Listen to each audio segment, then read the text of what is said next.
We are Steve and Jill. Together, we've been buying and reselling land since the 90s. Our data-centric approach leaves our buyers asking, how can you sell it so cheap? Here on the Land Academy Show, We answer that and more. Steve and Jill here. Hi. Welcome to the Land Academy Show, entertaining land investment talk. I'm Stephen Jack Butala. And I'm the patient one sitting next to the impatient one. My name is Jill DeWitt, and we are broadcasting from awesome Arizona.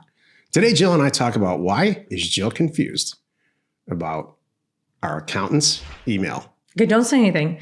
I'm going to read you what we wrote in a few minutes, and then I'm going to read you what his response was. And I went, what the heck is this all about? It's interesting. And we'll talk all about it. Before we get into it, let's take a question posted by one of our members on the landinvestors.com online community. It's free. If you're already a Land Academy member, please join us on Discord.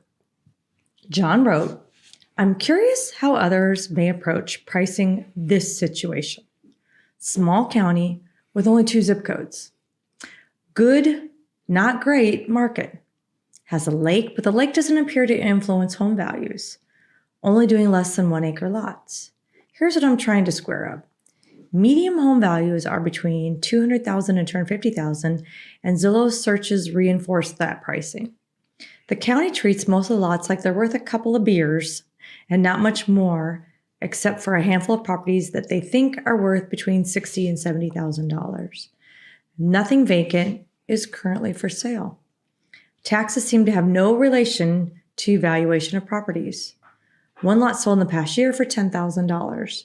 So, would you price off of the homes and risk overpricing, price off of the county and offer people a wide range of prices and negotiate your way to deals, or price off that one sold comp and then negotiate each deal? This is a brilliant question. How should I price something when I have no real data? How can I make a business decision without any real data? Not just for land, but anything. Because all decisions should be made on Real information. empirical data and not emotion. And that's exactly what John's doing here. And by the way, there's lots of Johns in our group, and this one really knows what he's doing. You know who you are. I love testing new markets like this. If nothing's been purchased or sold or recorded, nobody's there doing anything. Right. So this is what I want you to do. I want you to go in there and just crush the price. So low, it's silly. There's going to be a bunch of low-hanging fruit. Just get it all on that first run. And there's a chance that you price it way too low and it'll bust. I haven't experienced that. Neither has Jill.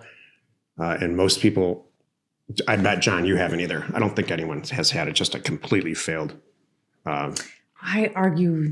mailer. I'm going to argue off failed mailers. It's usually not the mailer. It's like something wrong with the area or something. You got $200,000 houses on smaller lots, less than an acre. I would go in and just start offering $5,000 to $8,000 just across the board for both zip codes and see what happens. You'll probably buy. This is what usually happens when I do this. We buy 2 or 3, 4 properties, maybe. Hopefully the data set's big. All right. If it's 1,000 unit data set, now that's a little scary. But if you've got 8 or 8,000, let's say, properties, vacant properties, I'd go in across the board. Forget about the lake. Go in across the board and at like $10,000, maybe 8,000, maybe 7. Or whatever pricing scheme you come up with. You're going to buy a few, most likely, hopefully a few more, and then you're going to find out where that magic. By the way, you're operating all by yourself here. Nobody's doing any deals. You're going to find out where that threshold is. There's a threshold in every single market. And then I think it'd make a lot of sense then to send out a second mailer and add some money to the price and see what happens. That's the best case scenario. And again, you're running by yourself, so you're probably going to do a ton of deals here. There's a small chance that there's some unknown that we don't know about. Like this just happened in West Virginia for Jill and I, that all the properties there are owned by... It's an undivided interest. Undivided interest issue. And so there's a chance of that. But there's always a chance that you really miss something. It's every mailer, there's a chance, which almost never happens. It's okay. So, I love these markets too where I don't have a lot of competition. So I do look at no comps as not a bad thing, because if there's no comps, no one really knows what to even ask for selling their property. But they all know if the guy down the street sold 1 acre for, $500,000, they all know about that one. Never mind, it was on a corner and it had a pad and, You could see it's Alaska. commercial and it already had a well, whatever it was, it's paved, with a beautiful driveway, something like that. They all know the numbers. They don't think about what was there. It's kind of funny. Yeah, it has a Starbucks next door. $7. You know what I mean? That would lower the Seriously. price. Well, Here's what I don't want you to do. Nothing. You've come down the path this far. You've asked this question, and chances are, by the time we're reading this and when this airs, the mail already went out. you're already Yeah. doing deals there. But this, Keep so us this is posted. more for everybody else than you. Yeah. It's good. Today's topic: Jill's confused about our accountant's email. This is why you're listening. Okay, so this is what happened. Stephen sent this email yesterday. I'm going to read you the email. Then I'm going to read you the response that came back to us this morning. I opened up my email, I read this, and This guy's what? been my accountant since the early 90s. Right. Okay, so Treated us well. I love this guy. He's a Okay. great accountant for what we do. it was like, "Hi, Bob. I own a company called Land Academy where we teach other people what we do with land. They're asking a ton of questions about taxes and LLCs and corporate setup. Do you have any interest in fielding questions from them on one of our webinars and most likely picking up a bunch of new, potentially out-of-state tax clients? Thanks, Stephen." His response this morning: "Thank you for thinking of me, but I'm winding down and not taking on any new clients." He's 15 years younger than us.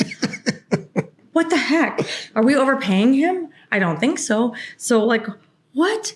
Who says that? Jill he's- fell out of her chair I'm when she like- read that. He's in his Bob, we'll go with, is in his 40s, right? I think he is 40. Yeah, barely. That's right. Because they have little kids, probably had a baby a year ago. And I'm like, what the heck?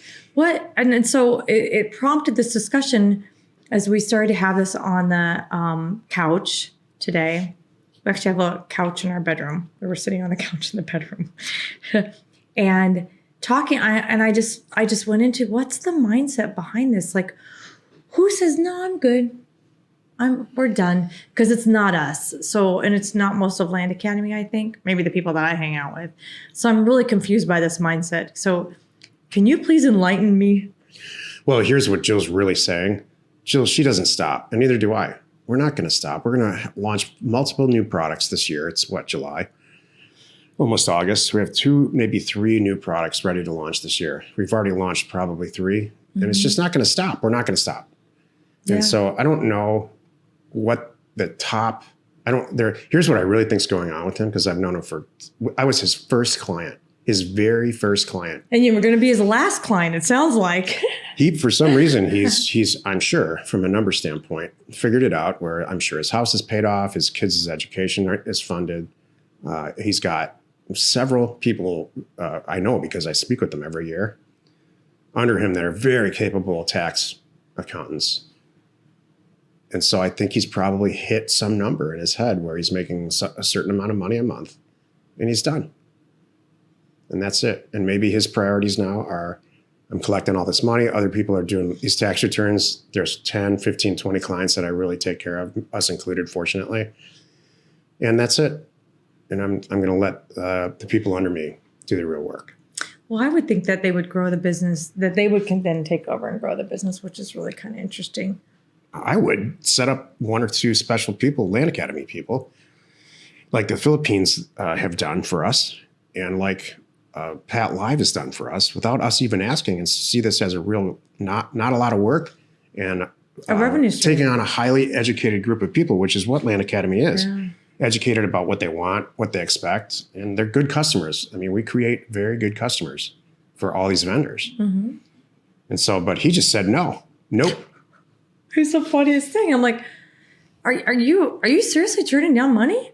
I'm so confused. So I'm going to quote my high school football coach again. Oh, good. You can either get better tomorrow than you are today, or you can get worse, but you can't stay the same. Yeah. I think that's a Weight Watchers quote too. You either had a negative calorie day today or a positive calorie one, but it's not zero. That is not a Weight Watchers quote. It's my Weight Watchers quote. I said I'll go back to Weight Watchers. I went out to lunch. Jill and I went out to lunch with this guy we've known for, I've known him for a decade. 30 years, Yeah. probably. And he's our parents' age, and he's a total foodie, you know, and I'm not. So especially at lunch, like I'm not going to choose a wine at lunch. I'm not going to drink anything at lunch. I had a bunch of work to do. So he takes us to these places once in a while because we're back here in Phoenix, and it's a culinary, you know, it's a culinary event. I'm very And so- happy that I get to do this now and then with him. Every single time I sit down, I'm like, yeah, this is not going to be a negative calorie day. I accept it. And I'm probably just going to go into this and, you know, get a cannoli at the end of it, which is what happened the last time. Nobody has a negative calorie day with cannoli. So, you know, that's what this, I fear that he's not, hopefully he's growing somehow through his staff. And he's not just saying, yeah, I'm good. But then I wouldn't understand turning down this new client. This is so fun. I'm sure, well, here's the bottom line for me. I know there's people out there that just set out to do, I just wanted to do X, pay off my mortgage. Like you said, pay for my kids' college, get my little dream property. That's really kind of all I wanted to do. The mindset, because I'm working with so many people that are like me now, I kind of forgot that exists. How's that? There's a lot of people out there that are really like that, and that's great. I'm not wired that way, and I'm so confused by it. Me either, man. I'm not wired that way either. Yeah. I'm either, the light switch is on or off for me. Yeah. And it's on for both of us right now for the next few years. It's next always several been on years. for me. Me too. Man, when I was stuck, never been off. When I was stuck in a W-2 job, all I could think about was trying to find opportunities. How can I do this? How can I make more money? How can I, you know, whatever it is, just and get bigger and better. And it's funny. Right on the same page about that. Thank you. This won't end because I will now get to the bottom of what the hell's going Yeah. on. You know, it's funny. We know plenty of the people that use the R word. We will never, the R word meaning retirement. Yeah. We're not those people. Yeah. I will be doing something different. I will be working on different projects. I will maybe find better ways to get more travel time or something, but I'm still going to be moving forward. It's too rewarding, too many people to help, too many more deals out there forever, and I live off the adrenaline. If you shut this down for both of us, I hate to think what would happen if we stopped working right now. You know, what would our life expectancy go to? You know what I mean? We'd probably just yell about everything and just be miserable. Yeah. I don't look at this as work. Nope. There's a component of this. This is our life. You know, when we started all this, both the land companies and the education companies, there's a lot of stuff that I did not want to do. A lot of work. And now we've hired people to do all of that with very few exceptions. And The stuff we don't like. Yeah. Yeah. So what's left over? Content and fun stuff. Thank Writing goodness we're on the scripts. same page, by the way. We are really, this is a little bit of Showing Up for Life right now. The new show that's coming this fall on a channel near you. On a podcast station near you. But we are very lucky. What if you said, oh no, we hit our limit, I'm done. Yeah. Or I did that. I'm like, no. We're good. No, I'm good. Let's close it. Yeah, let's just stop and hang out and spend some time. And Let's read some books. read. Exactly. I think I'm going to take up a hobby. I think I'm going to paint. I'm going to take up gardening. There we go.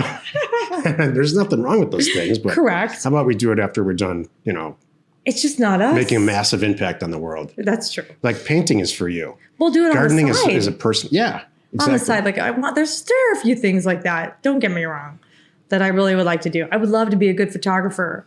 I'd love to do, you know, get current and do some more flying. There's all kinds of cool things, but it's obviously not that important to me right now because I could make the time. I'm just not doing it. Happy you could join us today. 5 days a week. You can find us right here on the Land Academy Show. Tomorrow, the episode on the Land Academy show is called How Career Path Members are aligning themselves with each other. You are not alone in your real estate ambition.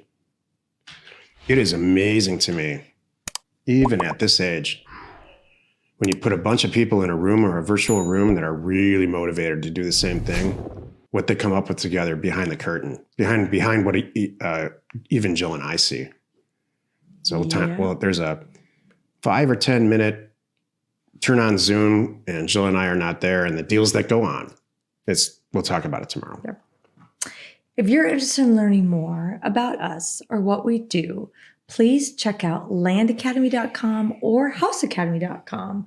We provide the education, tools, and support you need to be flipping property like the pros. We are Steve and Jill. Information and inspiration to buy undervalued property.